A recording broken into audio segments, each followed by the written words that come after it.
G'day everyone, it's time for a bit of late season or even pre-winter yabbying. Hey you! You're watching Robbie Fishing.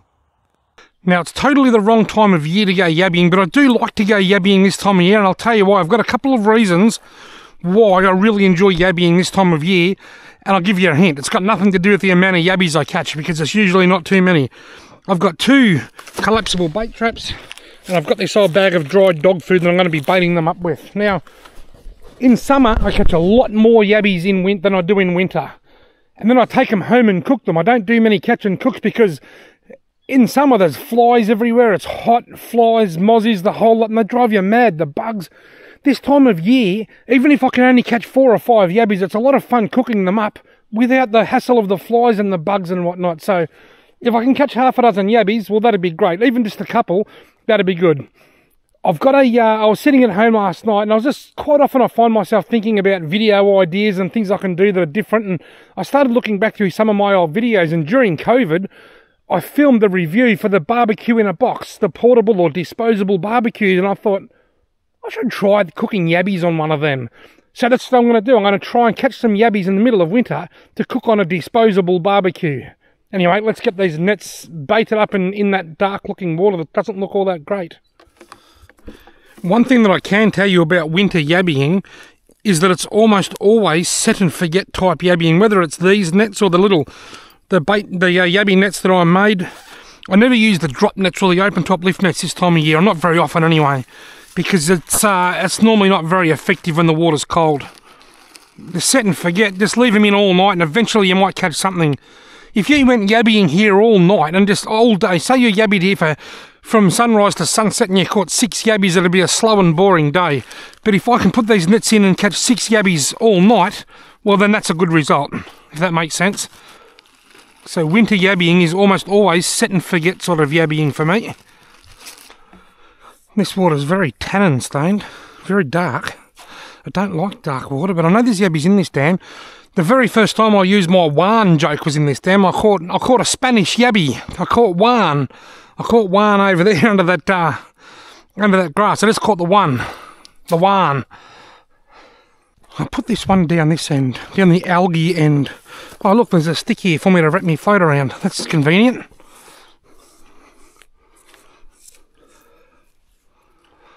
Righto, net number 2. Let's get out there near the centre.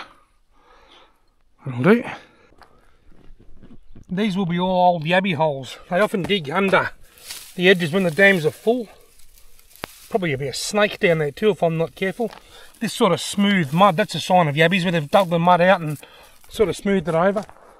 You often find yabby holes under the tussocks like that, where they've gone in when the dam's been full. You probably find there's yabby holes right along under them tussocks. Anyway, it's about 3 o'clock in the afternoon. I'm going to leave these in all night now and come back and check them tomorrow. Like I said, if I can catch half a dozen, that's a good result. But even if I get 2 or 3, well, that'll be enough just for my my little cooking experiment. Right, see you tomorrow. Check this out. I know I just said see you tomorrow, and I was just standing there. But then I noticed this. Look at these big holes down here. Big hole there. All the mud piled up here next to that hole. Something's dug that hole and put that mud there. I'm almost certain that they are yabby holes from when the dam was full, which would probably have been 6 or 8 months ago. So that's a good sign. Anyway, see you tomorrow. Again, part 2. Just like that, I'm back. And guess what? It's not the next day like I said it was going to be. It's the day after that. We ended up going to Lake Eildon yesterday, so I didn't get a chance to come and check these nets. Anyway, have I caught anything in these nets in 2 days? I'm not expecting much. I don't like the look of this dark water. And I've never had a lot of success in this dam in the past, but you just never know. There's something in there. Are they alive? Is it alive? There's one. There's 2. There's a small one and a big one. Oh, awesome. I'm having a cook up, even if I just cook 1 or 2. They're very slow. They're normally going flick, flick, flick, flick, flick, flick, flick like mad. There's 3. There's 2 big ones next to each other down here. They're alive, but they've just got that winter slowness. They're quite nice yabbies too. They're not monsters, but they're good enough. You beauty! Even if there's nothing in the other net, I'm having a cook up with 3 yabbies. Awesome. I'll put a bit of water in there with them.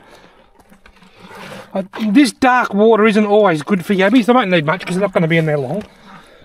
I've actually got a video coming out in my From the Vault series later this winter about catching yabbies in dark water. I checked my nets and there's a couple of dead ones in the nets. And my theory is that the oxygen is lower in dark water, and if the yabbies stay in the nets too long and they can't come to the surface to get air, they're more likely to die. That's my theory. But anyway, these 3 are alive, and you'll hear more about my theory if you keep your eye on my From the Vault series coming out this winter. Let's go check the other net. Irrespective of what's in the other net, we're cooking yabbies on a portable barbecue, a disposable barbecue today. And that's awesome. Before I check net number 2, have a look at that. That's another big old yabby hole. I wonder if there's a yabby down there. Just because it's really dry here, I wonder if it's down far enough to be where the water's, where the ground's damp.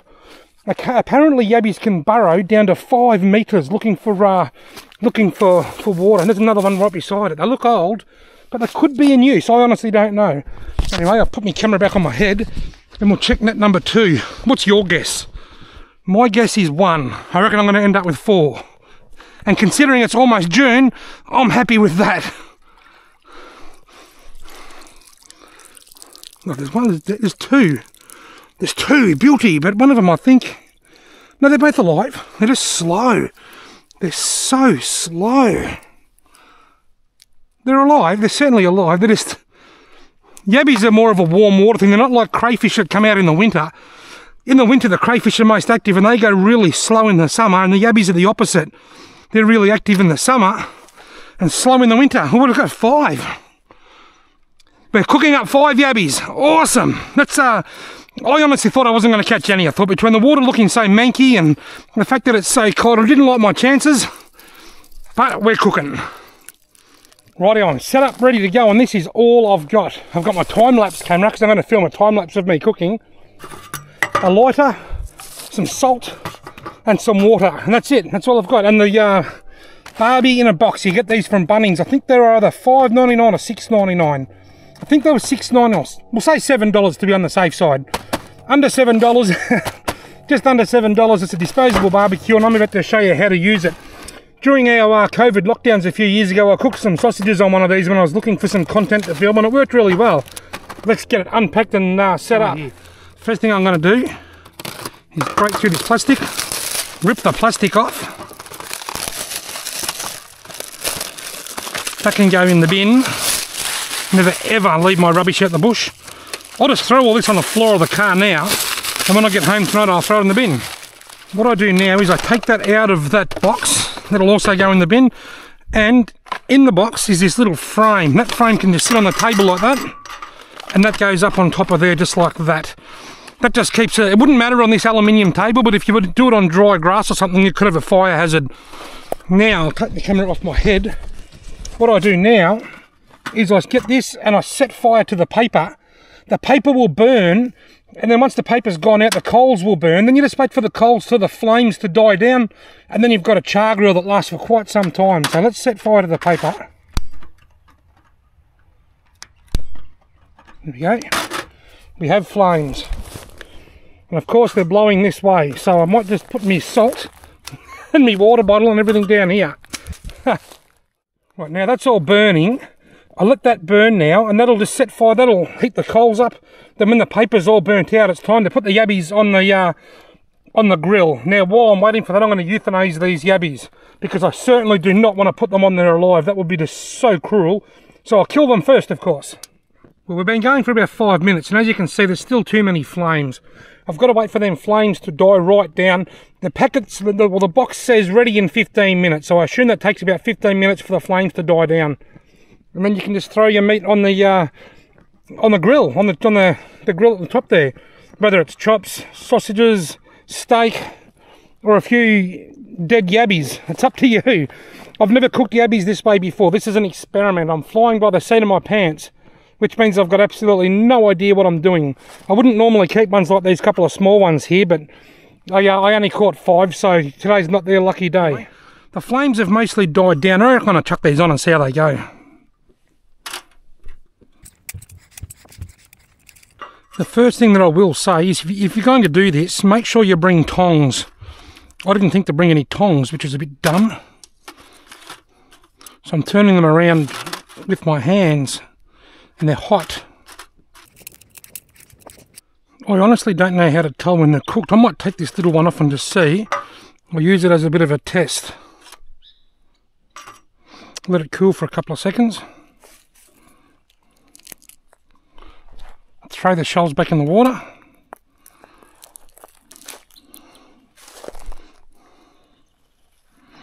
Looks cooked. Very soft. I like that.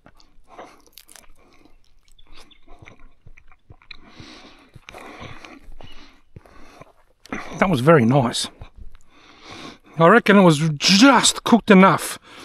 This little one was down here, but it's a bit colder, so I'll give him a couple of minutes, then I'll eat that one.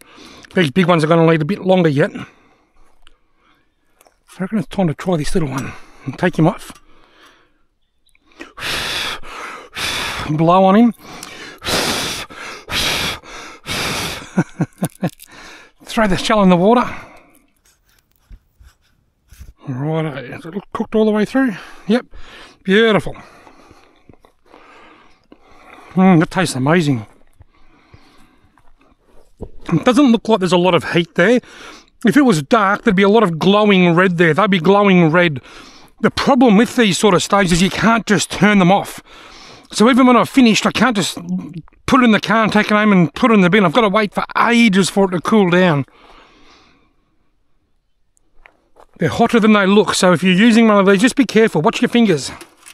It's really hard to tell whether they're cooked when you're cooking them like this. They just don't look cooked. When you boil them, their tail breaks away from their shell, or their carapace, and you can tell that they're cooked, but it doesn't happen when you cook them this way. I'm going to take one of these larger ones off and try it. It looks the goods. They're dark. They're a different colour than what they are. When they boil them, they go red. There's not as much red on the meat or the shells. Alright, let's try this one with a bit of salt. Very nice. Magnificent, in fact.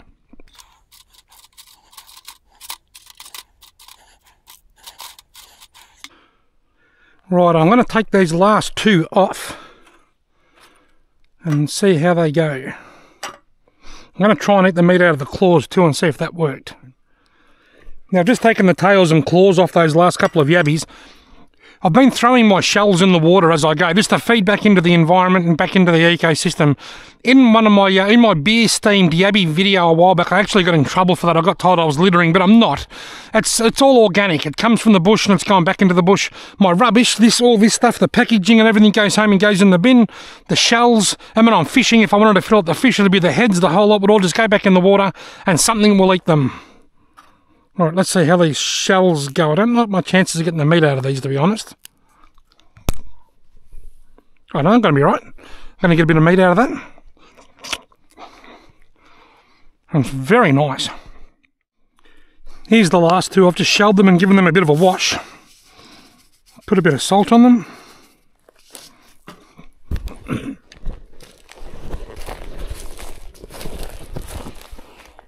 There's the last two there. They look alright, don't they? That is so nice. Taste-wise, it was very successful. That was 15 out of 10. They tasted just incredible, better than good, beyond anything you can describe. They were every bit as nice as when you normally cook them in water, but they were sort of infused with a smoky flavour, and that stands to reason because I cooked them over hot coals. So flavour was amazing. Texture wasn't so great. They're very soft. When you boiling them seems to firm the meat up. This didn't firm the meat up. It stayed really soft. The first couple I ate were nice, but I almost thought they were undercooked because they were so soft. So I left those last two on for ages, and they still had that same softness, but they were starting to dry out then, and I struggled to get the meat out of the shell. So if you cook them like this, you're going to get an amazing experience when it comes to eating them. But you've got to time it perfectly. If you overdo them, you can't get the meat out of the shell. It's hard to shell. The meat sticks to the side. It's not lubricated, I guess, because they're not boiling in water. So if you can time it right, this is an amazing way to cook yabbies. It's all about timing. I've had lots of fun. Folks, I hope you've enjoyed watching this video. Thank you all very much for watching.